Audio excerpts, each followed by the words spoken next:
반갑습니다.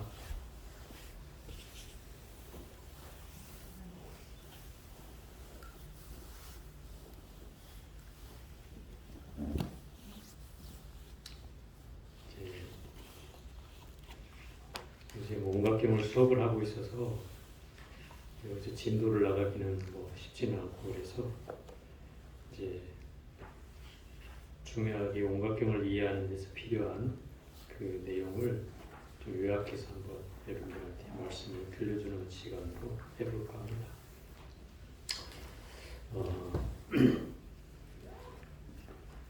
이 온각경에서 제일 많이 나오는 용어 중에 하나인데, 평등, 불이 이런 말이에요.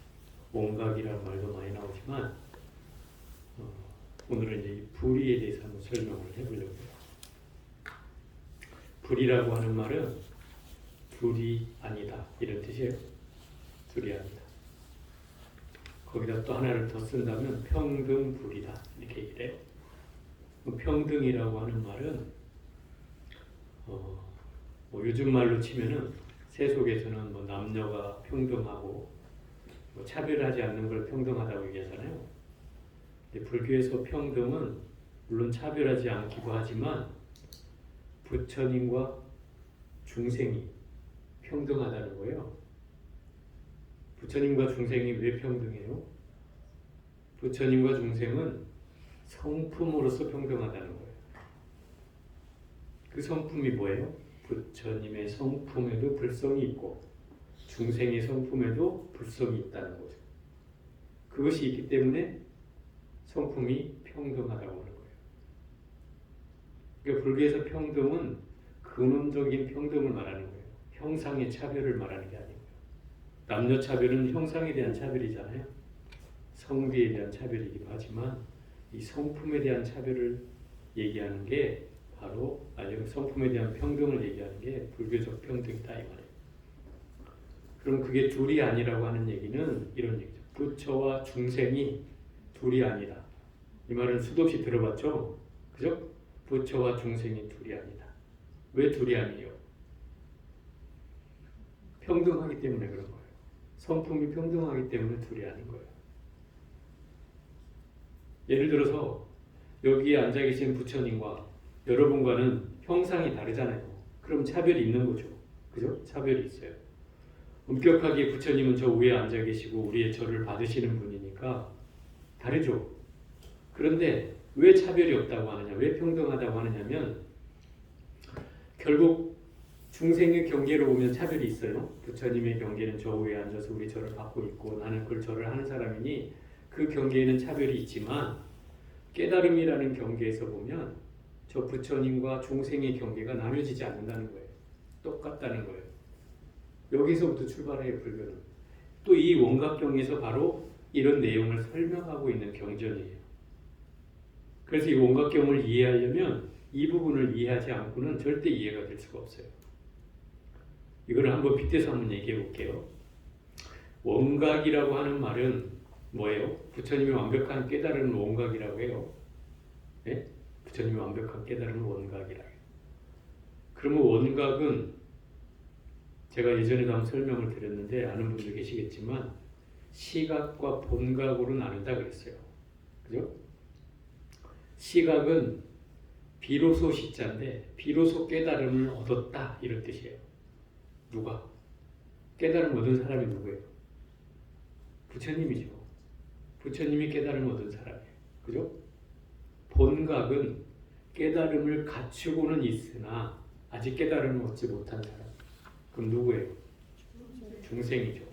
그러면 시각은 부처라는 뜻이고 본각은 중생이라는 뜻이에요. 그러면 부처와 중생을 하나로 만들어주는 게 불이라고 했죠. 불이, 둘이 아니다. 이것을 원각이라고도 해요. 원각은 일심이기도 하고 불이이기도 해요. 불이라고 하는 건 둘이 아니라는 뜻이고 이 둘이 아니라고 할 때는 부처와 중생이 차별이 없다는 둘이 아님을 말하는 거고 원각이라고 얘기할 때는 시각과 본각을 통칭하는 말이 원각이다. 네? 시각과 본각이 둘이 아님을 얘기하는 게 원각이다. 이렇게 얘기할 수 있어요. 자, 그러면 이거를 일심이라고 대승기신론에 나오는 말로 해보면 일심, 한마음이란 뜻이에요. 일심이란 말은 또 원각이라는 말과 같은 말이에요. 그러면 또 불이라는 말도 같은 말이라는 얘기죠. 일심이나 불이나 둘이 아닌 거나 하나의 마음이나 같은 말이다. 그 일심에는 두 가지 문이 있다 이렇게 되어 있어요. 대승기신론에는. 첫 번째가 진요문이고 두 번째가 생멸문이에요. 진요문은 진리와 같은 문이라는 뜻이에요. 진리와 같은 문. 진리와 같은 문이니까 누가 드나요?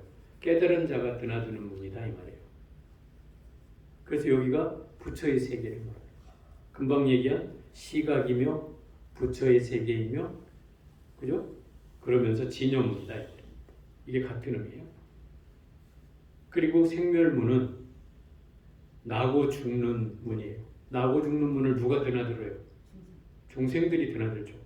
그럼 여기가 바로 중생의 세계를 말하고, 그죠? 상대적인 세계를 말하고, 그리고 아까 말한 본각의 세계를 말하고, 그리고 불의를 얘기할 땐 중생의 세계를 말하는 거다. 이해가 되죠? 자, 또 한 번 얘기해 볼게요. 제가 왜 자꾸 이 얘기를 하는가를 한번 잘 들어봐요. 중도라고 하는 말을 써요. 중도. 부처님이 중도를 깨달으신 분이잖아요. 중도.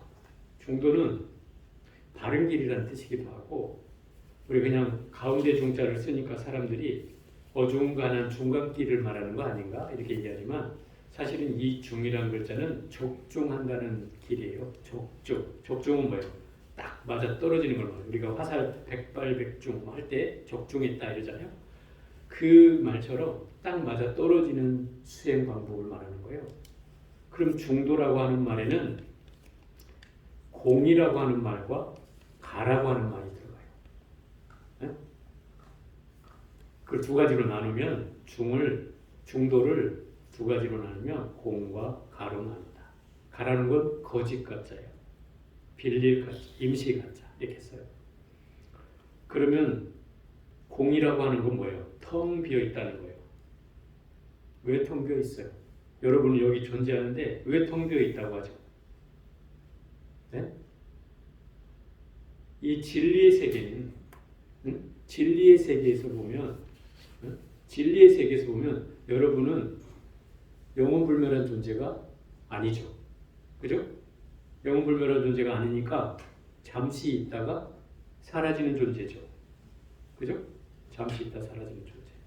그러니까 그 잠시 있다 사라지는 존재를 가라고 하고, 가유, 더 정확하게 말하면 가유라고 해요. 잠시 있는 존재다 이 말이에요. 가유.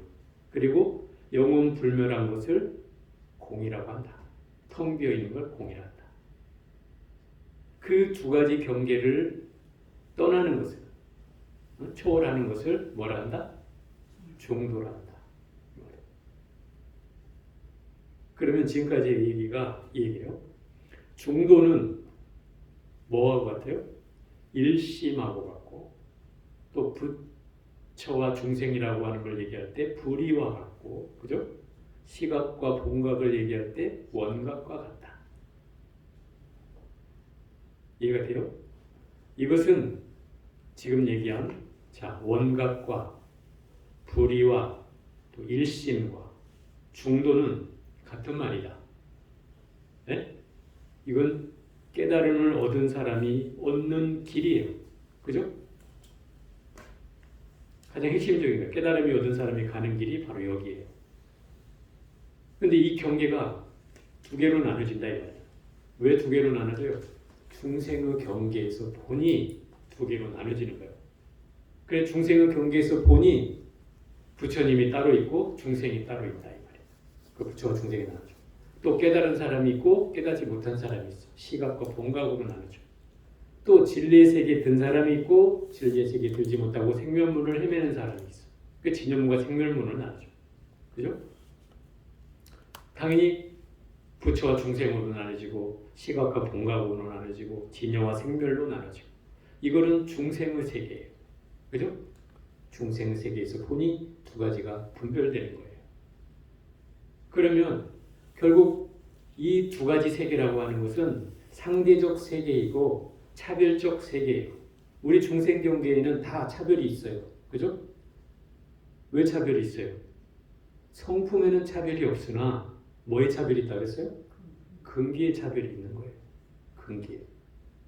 그렇기 때문에 끊임없이 사람마다 다른 방편이 설해지는 이유인 거예요. 온갖교회는 얘기하잖아요. 그죠? 무수한 방편이 있으나 사람에 따라서 이렇게 설하는 방편이 있으나 그것을 요약하면 세 가지의 수행 방법으로 나눈다. 그 세 가지의 수행 방법이 뭐다? 삼관이다. 정관, 적관, 환관 이렇게 해서 삼관이다.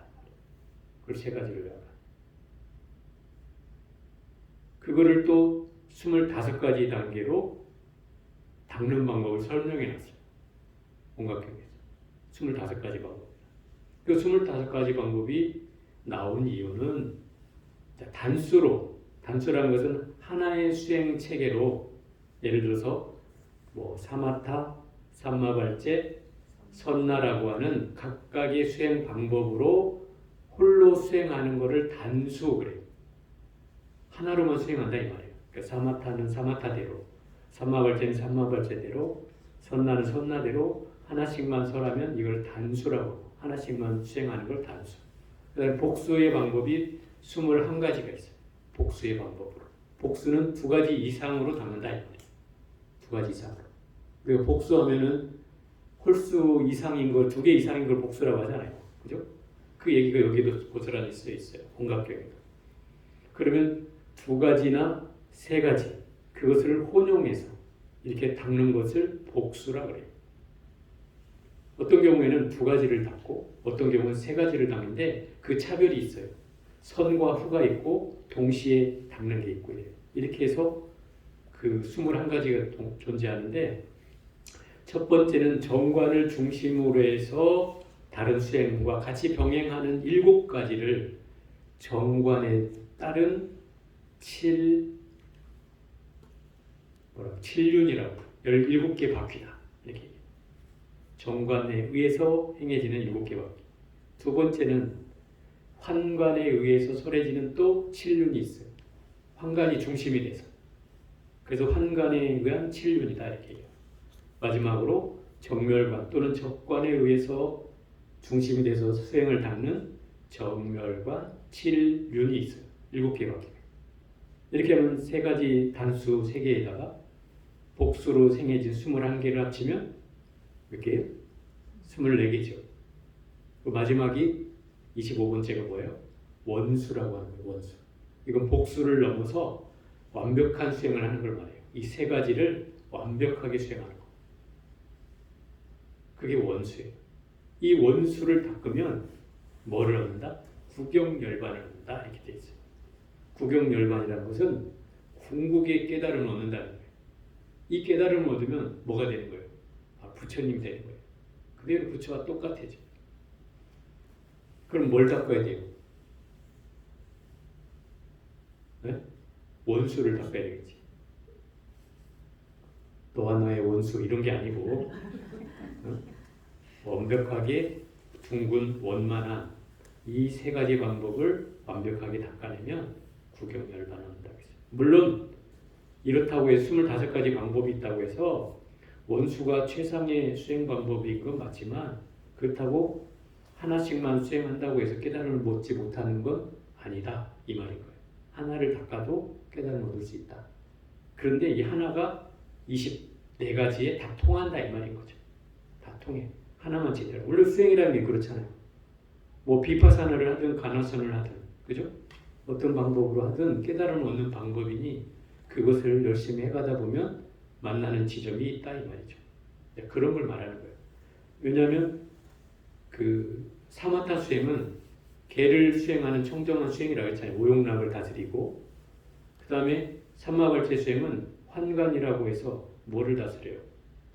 선정을 다스리고 그 다음에 우리의 그 가요 이 세상에 존재하는 것이 실체하지 않는다라고 하는 사실을 깨닫게 하는 방법. 또 선나라고 하는 수행은 지혜를 닦는 수행으로서 이 2가지를 합쳐놓은 수행이고 이 수행은 호흡법, 수식관을 통해서 수행 방법을 삼는 거예요. 결국 이 세 가지가 이제 바로 이 불교의 진리를 중도나 일심이나 원각이나 또는 불이라고 하는 이러한 항목을 깨달을 수 있는 방법이 바로 이 세 가지다. 요약하면 세 가지로 압축된다. 그래서 이 세 가지가 이 후반부에는 계속 나옵니다. 이름이 무엇이고 뜻이 무엇이고 어떻게도 불리고 이것도 비유를 들면 어떻고 이렇게 하잖아요. 그죠? 그래서 사마타 수행은 내 마음이 고요해지면 내 마음이 마치 열의 마음이 드러나는 것처럼 거울의 형상에 내 마음이 열의와 같이 비춘다. 이렇게 얘기해놨고, 또 삼마발체 수행을 하면은 마치 깨달음의 땅에 뭐가 자란 듯이, 싹이 자란 듯이, 그 싹이 뭐예요? 지혜가 자란 듯이 드러난다 이 말이에요. 또 세 번째는 선나 수행은 뭐라고 비유를 했냐면, 우리가 종을 치잖아요. 절에 오면 큰 종 치는 데 봤잖아요. 종 치면 그 밑에 봤어요? 종 치는 밑에 뭐가 있어요? 네? 항아리가 되게 파져 있어요. 파져 있어. 이것을 이제 그릇이라고 표현했어요. 이 책에서는. 그 그릇 속에서 받쳐져 가지고 꽝 치면서 소리가 안으로 울리죠. 안으로 울리면서 굉장히 멀리까지 퍼져가잖아요. 그게 소리가. 그죠? 만약에 이 조화가 깨졌다면 당연히 소리가 멀리 안 가겠죠. 그래서 이 조화가 소리가 나는 종을 쳤을 뿐인데 안에서 울려가지고 그 울리는 소리가 저 밑에 그릇 속에까지 메아리가 쳐서 그 울림이 밖으로 퍼져나간다 이거예요. 점점. 마치 중생의 번뇌와 부처의 깨달음이 서로 어긋나지 않고 경계가 서로 어긋나지 않은 채 서로 화합된 채 깨달음으로 나아간다. 이런 거 같다 이 말이에요. 비유를 들지 그렇게 드러났어요. 그래서 우리가 뭐라고 표현하냐면 어리석음이 지혜와 둘이 아니고 보리와 번뇌가 둘이 아니고 중생과 부처가 둘이 아니고 그죠? 또 여기서 얘기하는 진해와 위험이 둘이 아니고 또 탐욕과 자비가 둘이 아니고 그죠? 우리가 흔히 하는 말로 세속적으로 말하자면 남자와 여자가 둘이 아니고 그죠? 진보와 보수도 둘이 아니고 옳고 그름도 둘이 아니고 좋고 나쁨도 둘이 아니다. 모든 이 두 가지 이분법적인 경계를 넘어서는 가르침이 바로 이 원각경에서 얘기하고 있는 가르침입니다. 그렇기 때문에 우리가 이걸 이해할 때는 이 두 가지 경계를 알아차려야만 한다. 두 가지 경계는 중생의 경계에서 바라봐지는 바로 시비와 좋고 나쁨과 또 여기서 말하는 보리와 열반과 그죠? 번뇌와 보리, 또 생사와 열반, 또 뭡니까? 탐욕과 자비, 우치와 지혜, 이런 수없는 상대적 개념이 왜 번뇌가 보리인가? 왜 생사가 열반인가? 이 경계가 이게 중생의 경계로 나눠지는 거라는 거예요. 중생의 경계에는 생사가 있죠? 네? 생사가 있죠? 부처님의 세계에는 열반이 있어요. 그러니까 중생의 경계로 보면 나눠져 있죠? 근데 이게 깨달은 사람의 입장에서 보면 생사나 열반이나 똑같다는 거예요. 그래서 둘이 아니라고 하는 거예요. 똑같다 이 말이에요. 깨닫고 보니까 그게 둘이 아니다 이 말이에요. 그걸 분별하는 사람은 누구예요? 중생은 그걸 끊임없이 분별한다. 그래서 중생에게는 이 차별이 존재하는 거고 부처님에게는 그 차별이 없다는 거예요. 그래서 중생을 바라보는데 평등하다는 거죠. 근데 우리의 눈은 아직 중생심이 있어서 사람도 차별하고 그죠? 좋고 나쁨도 차별하고 옳고 그름도 차별하고 이런 경계를 갖는 거죠. 그 뭐 중생이니 뭐 그거 어떻겠어요. 그럼 이 견해를 바꾸려면 어떻게 하겠어요? 내가 지혜를 얻으면 되는 거예요. 지혜를 얻으면 이 안목이 열린다. 안목이. 그래서 이 원각경에서 끊임없이 그 안목에 대해서 설명해 놓은 거예요. 안목을 열으라. 안목을 열으려면 어떻게 하겠어요? 결국 수행을 해야 된다.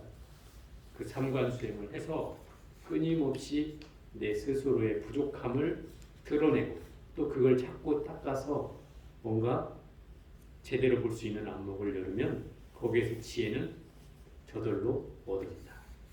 그러면 안목이 열리면 세상이 바뀌는 거예요. 세상이 바뀌어요. 그냥 보이는 세상이 아니에요. 그때부터 이 세상이 다 바뀌어서 환하게 보인다. 그게 이제 수행을 통해서 얻어지는 것들이죠. 물론 이것은 뭐 이 경계를 가봐야만이 아는 일이지만 우리 중생심에서는 참으로 요원한 얘기긴 한데 그래도 우리도 열심히 공부하면 부처가 될 수 있다고 이미 부처님이 화격을 하신 분이기 때문에 화격을 하셨기 때문에 어쨌든 그런 가능성을 알고 열심히 해가야죠. 다만 나 깨달을 거야 라고 하면 이게 뭐예요? 이게 상이에요. 상이에요. 그냥 부단히 열심히 하다 보면 얻어지는 것들이에요. 네? 얘기하잖아요. 다 울음소리를 듣고 깨닫고 그죠? 또 어디서 뭐가 떨어지는 소리를 듣고 깨달았다. 옛날 스님들이 그런 스님들이 있거든요. 그럼 그 소리만 듣고 깨달은 것이 아니라 그 소리를 듣고 있는 동안에도 뭘 하고 있었어요? 자기 마음을 보고 있었다는 말이에요. 네? 끊임없이 보고 있었기 때문에 딱 그 계기를 만났을 때 열리는 거예요. 왜? 그때 마음이 움직임을 봤다는 거예요. 가만히 있을 때는 못 봤는데 갑자기 꽃기요 하는 순간에 마음이 탁 움직이는 거. 그 소리에 끌려갈 거 아니에요? 그죠? 탁 움직이는 걸 하고 알아차린 거죠. 이놈이구나. 그러니까 결국 뭔가 내가 사무쳐서 나를 쳐다보고 늘 끊임없이 이렇게 공부를 하고 있어야 그런 계기가 주어졌을 때 깨달음 얻을 수 있는 거지. 나 깨달음 줘 하고 감 떨어지듯이 기다리고 있으면 절대로 안 옵니다. 그래서 이것은 절대로 목적을 해서도 안 되고 집착을 해서도 안 되고 부지런히 열심히 정진을 하는 방법에 따라서 열심히 하다 보면 얻어지는 거다 이 말이에요. 그러니까 목적하는 바가 돼서는 안 되고 또 집착하는 바가 돼서는 안 된다. 그래서 머물지 않고 머물러야 된다라고 얘기하는 게 그 얘기예요. 금강경에서 얘기하잖아요. 머물지 않고 머물러야 돼. 말이 어려운 말인데 좀 멋있긴 하죠. 머물지 않고 머물러라잖아. 그러니까 집착하지 않고 공부를 해야 된다 이 소리예요. 그죠? 집착하지 않고 공부를. 이런 경계가 우리가 열려야 이제 불교에 대한 참다운 이해가 될 수 있다 이 말이에요. 그래서 이 원각경은 이 이치가 오늘 제가 얘기한 이치를 한번 집에 가서 잘 한번 생각해 보세요. 그 이치를 잘 우리가 정리해 놓으면 어떤 경전을 갖다 대도 여기에 다 안무가 날 게 없어요. 이해하지 못할 게 없어요. 그래서 이 경전은 기본적인 뼈대 골격이 있어요. 그 골격. 그 골격을 이해하는데 지금 제가 오늘 얘기한 이 내용의 불이, 중도, 그 다음에 일심, 원각이라고 하는 이 경계를 두 가지로 나눠진 이 경계를 잘 이해하면 여기에 불교의 모든 게 담겨져 있어요. 이 대입을 해서 경전을 바라보면 부처님 말씀이 쏙쏙쏙 들어와요. 이해 안 될 게 없어져요. 그러면 이제 내가 부처님 말씀과 내가 개합이 되는 거예요. 그러면 훨씬 더 깊이 있는 이해를 할 수 있어지는 거죠. 자, 오늘은 여기까지 해보도록 하겠습니다.